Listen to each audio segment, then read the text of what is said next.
welcome and thank you for coming on time.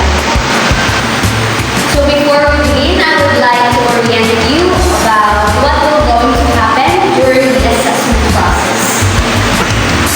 So please listen carefully and you may ask questions later on after our orientation.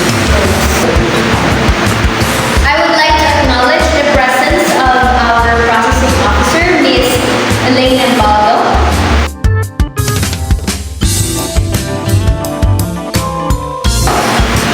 Morning, ma'am. And our AC manager, Ms. Jocelyn Lubin. Good morning, ma'am.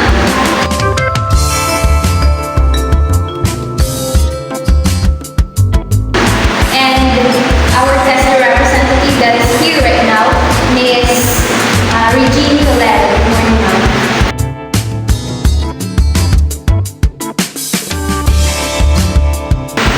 So you do not have to worry about their presence here.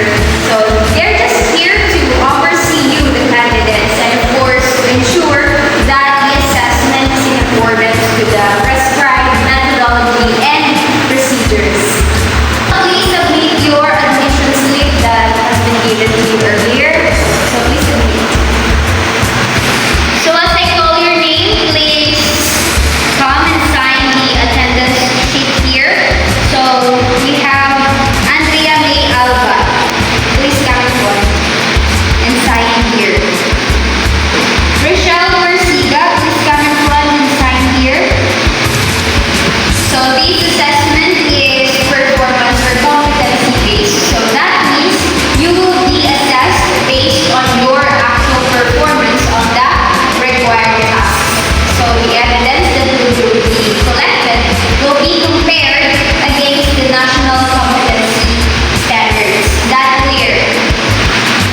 So you will be assessed in the following units of core competencies of BPPS or bread and basic production and seafood. So we have here the core competencies: the prepare and produce bakery products, prepare and produce pastry products, prepare and display petty fours, and of course you're going to present your desserts.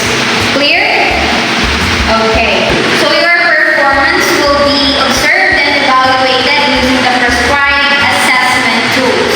So during the assessment, I am not allowed to coach or give hints to you, but if you need or you're going to use the equipments or our equipments here, you may call me if you do not know how to handle that equipment. So I can assist you for safety purposes, of course. And during the assessment, or at the end of the assessment rather, we will conduct a feedback session where I will be discussing the results with you. However, you may ask questions to clarify things if I am not being clear here with the instructions. So if something's not clear in your mind, so you can ask later on.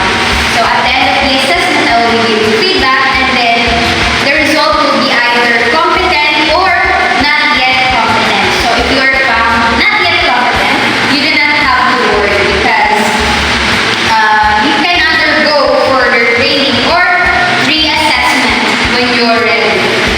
Clear? Okay, very good.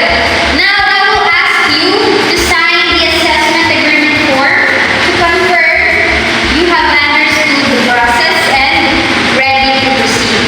So I will be calling you I will be calling you to sign the assessment agreement form. So after the assessment, if you are competent, your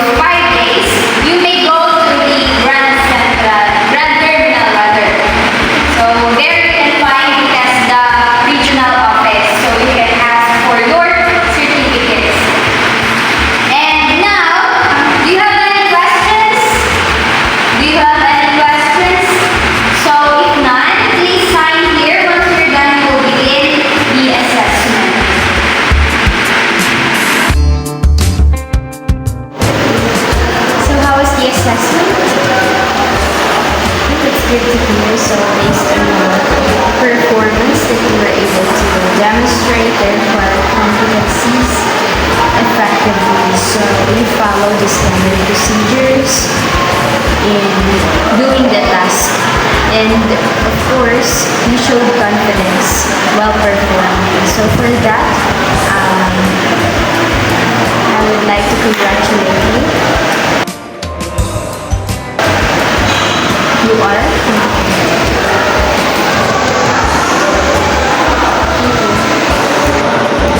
So how was the assessment? I appreciate your effort during the assessment.